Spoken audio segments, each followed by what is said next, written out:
우리나라 비극의 역사인 6.25 한국전쟁이 일어난 지 75년이 지났습니다. 그리고 6월은 호국 보훈의 달입니다. 우리나라를 지키기 위해 희생하신 분들을 기억하며 감사하는 마음을 갖는 달입니다. 저는 한 손에는 성경을, 한 손에는 신문을 이라는 말을 떠올리며 언론에 주목하고 나라를 위한 기도 제목을 찾아 기도하는 시간을 가졌습니다. 지난주 눈에 띄는 기사가 있었습니다. 우리 교회와 가까운 전북대학교에서 지난 24일 6.25 한국전쟁 당시 참전하거나 물자를 지원한 국가에서 유학을 온 학부생 3명에게 장학금을 수여했다는 내용이었습니다. 이처럼 우리는 다양한 방법으로 희생자들의 뜻을 기리고 감사한 마음을 전합니다. 지금 이 자리에는 6.25 전쟁을 직접 경험하신 분들이 계십니다. 6.25 한국전쟁을 경험하지 못한 세대로서 희생당하신 분들뿐만 아니라 그 시기를 굳건히 이겨내신 어르신들께 깊은 감사를 전합니다. 6.25 한국전쟁 이후로도 나라를 지키기 위해 희생당하신 분들이 우리나라 역사에 수없이 많이 있습니다. 저는 여러 사건과 희생자들을 기억하고 그 어느 해보다 진지하게 기도하며 호국 보훈의 달을 보냈습니다. 나라를 구한 분들에 대한 생각은 자연스럽게 성경 속 나라를 구한 인물로 이어졌습니다. 가장 먼저 기드온, 삼손과 같은 사사들이 떠올랐습니다. 그리고 전혀 예상하지 못했던 요셉이 생각났습니다. 목숨을 잃지는 않았지만 나라를 구한 요셉을 살펴보며 하나님의 말씀을 전하고자 합니다. 요셉의 일대기를 살펴보면 그를 향한 수식어가 매우 많다는 것을 알 수 있습니다. 때로는 이 수식어가 설교의 제목이 되기도 합니다. 예를 들어 꿈꾸는 소년 요셉, 아버지의 사랑을 듬뿍 받은 요셉, 형제들에 의해 이방 땅으로 팔려간 요셉, 보디발의 신복 요셉, 보디발의 아내의 유혹을 뿌리친 요셉, 감옥에 갇힌 요셉, 총리 요셉, 형들을 용서한 요셉 등입니다. 오늘 본문은 총리 요셉과 관련되어 있습니다. 그래서 제목을 총리 요셉이라고 할 수도 있었습니다. 하지만 저는 그렇게 하지 않았습니다. 왜냐하면 지난주 화요일과 수요일 이틀 동안 김민석 국무총리 후보자의 인사청문회가 있었기 때문입니다. 자칫 괜한 오해에 휩싸일 수 있겠다 싶어서 제목을 달리 하였습니다. 지혜로운 선택이죠? 다시 말씀드리지만 오늘 설교의 내용은 김민석 총리 후보자를 염두에 두지 않고 작성한 설교문이라는 것을 분명히 합니다. 오히려 총리 후보자 청문회를 지켜보면서 총리 후보자 요셉이 청문회 자리에 앉아있는 다소 엉뚱한 상상을 해보았습니다. 보디발의 아내와 관련된 사건을 해명하기 위해 진땀을 흘리는 요셉, 그에 반해 그를 범죄자로 낙인 찍고 질문하는 청문위원들의 모습. 오늘날 대한민국 인사청문회라면 제 아무리 요셉이라 하더라도 딱히 방안이 없을 것만 같았습니다. 청문회에 반복되는 질문에 답답함을 느끼며 창을 닫으려 할 때 오늘 본문 말씀에 나오는 명철하고 슬기로운 사람이라는 표현이 떠올랐습니다. 명철하고 슬기로운 사람이 우리나라 총리로 세워지기를, 나아가 대통령을 비롯하여 새로운 정부의 장관들이 명철하고 슬기롭게 정무를 수행하기를 바라며 하나님께 기도했습니다. 다시 말씀으로 돌아와 나라를 구한 요셉의 3가지 특징에 대해 살펴보고자 합니다. 첫째, 요셉은 하나님의 사람이었습니다. 그는 인생의 어려운 순간마다 하나님을 의지하는 모습을 보여줍니다. 오늘 본문 말씀에서도 요셉이 하나님의 사람임을 보여주는 대목이 바로 왕과의 대화 곳곳에 나타납니다. 확인해 보겠습니다. 41장 16절, 저에게는 그런 능력이 없습니다. 임금님께서 하실 대답은 하나님이 해 주실 것입니다. 25절, 하나님이 보여주신 것입니다. 28절, 하나님이 보여주신 것입니다. 32절, 하나님이 이 일을 하시기로 이미 결정하시고 그 일을 꼭 그대로 하시겠다는 것을 말씀해 주시는 것입니다. 하나님의 사람이 갖는 특징이 있습니다. 범사에 하나님을 인정하며 하나님을 의지하고 하나님께 영광을 올려드립니다.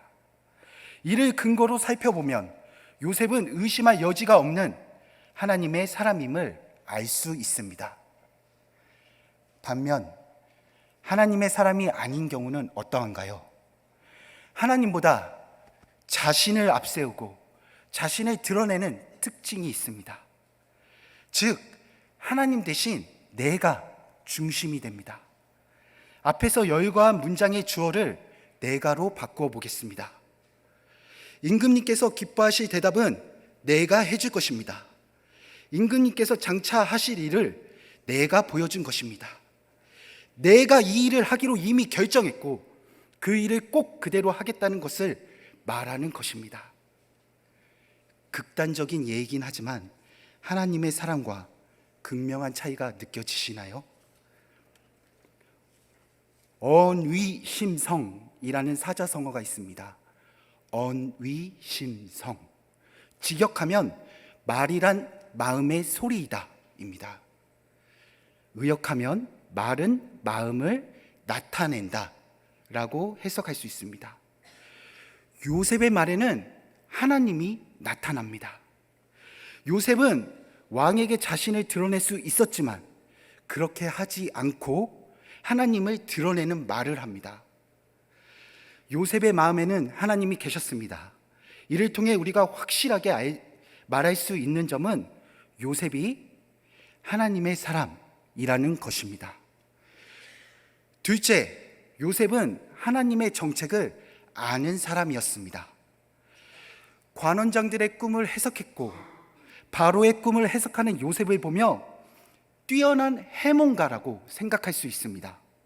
하지만 요셉은 단순히 꿈만 해석하는 해몽가가 아니었습니다. 본문에서 요셉은 꿈 해석뿐만 아니라 그에 대한 구체적인 대책을 제시합니다. 저는 그 대책을 하나님의 정책이라고 표현해 보았습니다. 하나님의 정책은 크게 다음과 같습니다. 33절, 명철하고 슬기로운 사람을 책임자로 세워서 이집트 땅을 다스리게 함.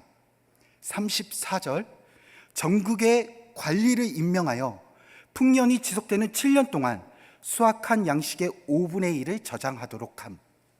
35절, 왕의 명령으로 각 성읍에 보관된 양식을 철저히 간수하게 함. 36절, 7년의 흉년 동안 비축해둔 곡식으로 국민과 나라를 지켜냄. 이러한 구체적인 정책은 통치자 바로에게 매우 큰 도움이 됩니다. 왜냐하면 문제를 알아도 올바른 정책이 없다면 문제를 극복할 수가 없기 때문입니다. 정책 하면 생각나는 짧은 일화가 있어 잠시 나누도록 하겠습니다. 독일어로 정책은 디 폴리틱입니다. 정치는 디 폴리틱입니다. 몇몇 분들은 제가 잘못 말한 것으로 생각하실 수 있습니다. 왜냐하면 정치와 정책 모두 디 폴리틱이라고 말했기 때문입니다. 어학원 선생님 엘케는 정치와 정책이 같은 단어인 이유를 다음과 같이 설명했습니다. 정치가 곧 정책이다. 좋은 정치에는 좋은 정책이 있어야만 한다. 정치에 있어서 정책의 중요성을 확인할 수 있는 설명이었습니다. 당시 통치자였던 바로 왕에게 요셉은 하나님의 정책을 알고 전달하는 모습을 보여줍니다. 즉, 요셉은 하나님의 정책을 아는 사람이었습니다. 셋째, 요셉은 정책을 수행할 수 있는 사람이었습니다. 요셉은 꿈 해석과 매우 구체적인 정책 제안을 바로와 신하들이 좋게 여겼습니다. 그래서 바로는 요셉을 온 이집트의 총리로 세웁니다. 이해를 돕고자 부연 설명을 하자면 요셉은 오늘날의 내각제 총리에 해당하는 직책을 맡았다고 볼 수 있습니다. 바로 왕은 상징적인 권위를 가졌고 실무와 통치는 총리 요셉이 행사하는 내각 책임제 정치 형태입니다. 바로 왕은 요셉을 총리로 세워 이집트 온 땅에 실무를 담당하게 하였습니다. 총리가 된 요셉은 왕국에 머물며 사무에 전념하지 않았습니다. 창세기 41장 46절에는 이집트 온 땅을 순찰하였다라고 기록되어 있습니다. 실제 현장에 나아가 상황을 파악하는 모습에서 요셉의 책임감과 의지를 엿볼 수 있습니다. 이후에 요셉이 꿈을 해석한 그대로 상황이 흘러갑니다. 먼저 7해 동안 풍년이 들어 토지의 소출이 심히 많았습니다. 풍요로운 시간이 지속되면 사람들은 어떻게 되나요? 모두 다 그렇다고 말할 수는 없지만 대부분 나태해지는 경향을 보입니다. 하지만 요셉은 풍년의 시기에 나태해지거나 안일하게 대처하지 않았습니다. 하나님의 정책을 기억하고 성실히 창고에 곡식을 저축하였습니다. 7년의 풍년이 끝나고 7년의 흉년이 찾아왔을 때 요셉은 비축한 곡식을 분배하여 나라를 구합니다. 그뿐만이 아닙니다. 41장 57절 말씀을 제가 봉독해 드리겠습니다. 기근이 온 세상을 뒤덮고 있었으므로 다른 나라 사람들도 요셉에게서 곡식을 사려고 이집트로 왔다. 요셉은 자기 형제들과 이웃나라 국민까지 살린 인물이 되었습니다. 이는 요셉이 하나님의 정책을 성실히 수행했기에 가능한 일입니다. 다시 말해 요셉은 성실히 정책을 수행한 사람이었습니다. 주어진 권력을 통해 나라를 구하고 사람을 살린 요셉을 살펴보며 한 가지 궁금증이 생겼습니다. 살리는 사람이 있다면 죽이는 사람도 있지 않을까? 화면을 보시겠습니다. 어떤 독재자가 가장 많은 사람을 죽였나?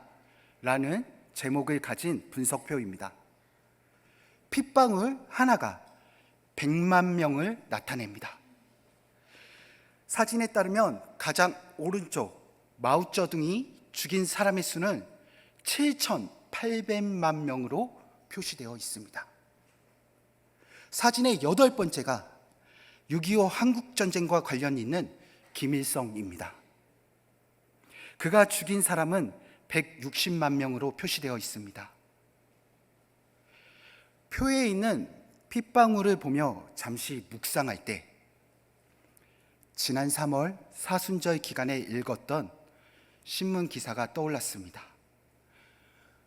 헌혈을 많이 하여 황금팔의 사나이로 불린 제임스 해리슨이 88세에 별세하였다는 소식이었습니다. 해리슨의 혈액에는 희귀 항체인 안티-D가 포함되어 있었습니다. 그는 생전 1173회에 달하는 혈장 기증으로 240만 명이 넘는 신생아의 생명을 구하는 데 기여했다고 합니다. 240만 명이 넘는 신생아의 생명을 구했다는 말에 여러분들이 전혀 놀라지 않으셔서 제가 좀 놀랐습니다. 그래서 조금 더 많은 사람을 구한 사례를 준비했습니다. 지난 6월 14일은 세계 헌혈자의 날이었습니다. 6월 14일은 혈액형을 발견한 칼 란트슈타이너의 생일로 세계 헌혈자의 날을 제정했다고 합니다. 란트슈타이너가 혈액형을 발견하여 안전한 수혈이 가능하게 하였고, 그로 인해 목숨을 구한 사람이 약 11억 명으로 추산한다는 기사가 있었습니다. 몇몇 분들이 놀라움을 표현해 주셔서 감사합니다.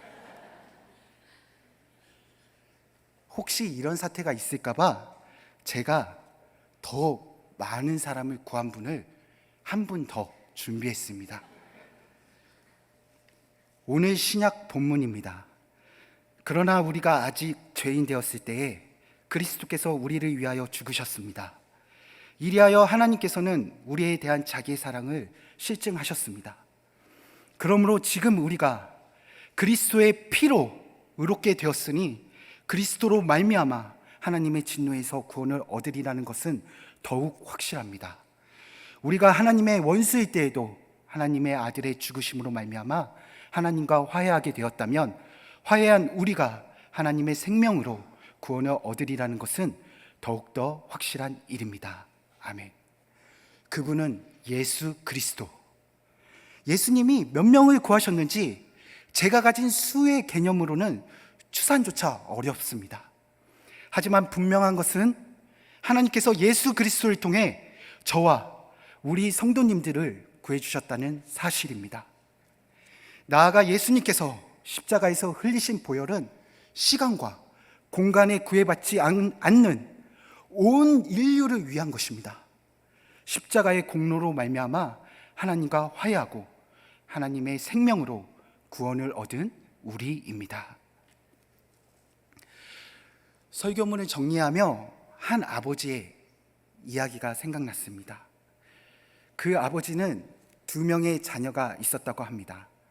한 아이는 죽이는 놀이를 하고 한 아이는 살리는 놀이를 한다고 합니다. 예를 들어 한 아이는 변신 로봇끼리 대결을 하여 한 로봇이 죽을 때까지 싸우고, 다른 아이는 아픈 인형을 치료하는 살리는 논리를 한다는 설명이 이어졌습니다. 그 아버지의 걱정은 싸움과 죽이는 놀이에 길들여져 아이가 폭력적이거나 잘못된 길로 가지 않을까 하는 염려였습니다. 이 아버지의 마음이 느껴지시나요?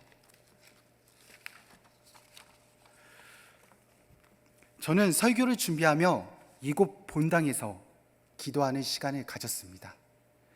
그리고 기도 중에 하나님께 질문하였습니다. 주님, 저는 살리는 사람인가요? 죽이는 사람인가요? 저는 살리는 사람이기도 하고 죽이는 사람이기도 했습니다. 이렇게 하나님의 말씀을 전할 때는 살리는 사람이지만 제가 사람을 죽일 때는 마음과 생각, 혀와 말, 눈빛까지 사용하고 있는 제 자신을 보게 하셨습니다. 그렇습니다. 때로는 저는 하나님 아버지께 근심과 걱정을 끼쳐드리는 자녀였던 것입니다. 저의 모습을 회개할 때 하나님이 저에게 주신 마음은 살리는 삶을 살아야 한다라는 당부였습니다. 어쩌면 목사로 목회를 감당해야 할 저에게 하나님은 오늘 말씀을 통해 먼저 가르쳐 주셨습니다. 그리고 이 시간 그 말씀을 전하게 하십니다. 사랑하는 성도 여러분, 살리는 사람이 되시겠습니까? 죽이는 사람이 되시겠습니까? 제가 강림교회에 오고 강림교회를 지켜보면서 들었던 생각은 강림교회는 사람을 살리는 교회이다 였습니다. 평가가 아닙니다. 교회에 대한 저의 느낌입니다. 진리의 말씀이 기반이 되어 하나님의 사랑으로 교육하는 교회, 섬기는 교회, 심는 교회의 역할을 건강하게 감당하는 교회라는 것을 충분히 느낄 수 있었습니다. 이런 강림교회에 함께 할 수 있다는 것이 무척 행복합니다. 우리 성도님들은 살리는 삶을 살아내는 분들이십니다. 그러나 최근 살리는 삶에서 멀어져 있거나 세상이 말하는 더 나은 삶을 최우선으로 쫓고 있는 분이 계시다면 다시금 하나님께서 말씀하시는 살리는 삶을 살기로 다짐하는 이 시간이 되었으면 좋겠습니다. 십자가 앞에서 우리의 내면이 살아날 때 우리의 가정을 살릴 수 있습니다. 우리의 이웃을 살리는 삶을 살아낼 때 우리의 지역, 나아가 나라, 온 열방을 살리는 삶에 우리가 기여할 수 있다는 비전을 주님은 제시하십니다. 하나님 아버지의 마음은 사람을 살리는 것에 있습니다. 요셉의 이야기와 예수님의 십자가가 이를 증명합니다. 우리는 하나님의 자녀입니다. 우리는 하나님의 정책이 사람을 살리는 삶에 있다는 것을 아는 사람들입니다. 온 세상을 통치하시는 하나님과 사람을 살리는 삶을 수행할 사람으로 하나님은 우리를 초청하십니다. 하나님은 하나님의 자녀인 우리에게 말씀하십니다. 살리는 삶을 살아라. 하나님의 정책인 살리는 삶을 우리의 삶 속에서 성실히 수행해 나아가는 저와 우리 성도님들이 되시기를 주님의 이름으로 축원합니다. 우리를 살리신 사랑의 하나님, 감사를 드립니다. 우리가 아직 죄인 되었을 때에 예수 그리스도의 죽으심으로 우리를 향한 사랑을 실증하신 하나님, 진심으로 감사를 드립니다. 그럼에도 불구하고 하나님과의 건강한 관계를 유지하지 못하고 하나님께 걱정을 끼쳐드리는 자녀로 살아갈 때가 많이 있었음을 고백합니다. 주님, 용서하여 주시옵소서. 하나님과의 건강한 관계를 다시 회복하고 하나님과 함께 사람을 살리는 삶을 살아내는 저와 우리 성도님들이 되게 하여 주시옵소서. 하나님의 미소, 하나님의 기쁨이 되기를 소원하며 우리를 구원하신 예수님의 이름으로 기도드립니다. 아멘.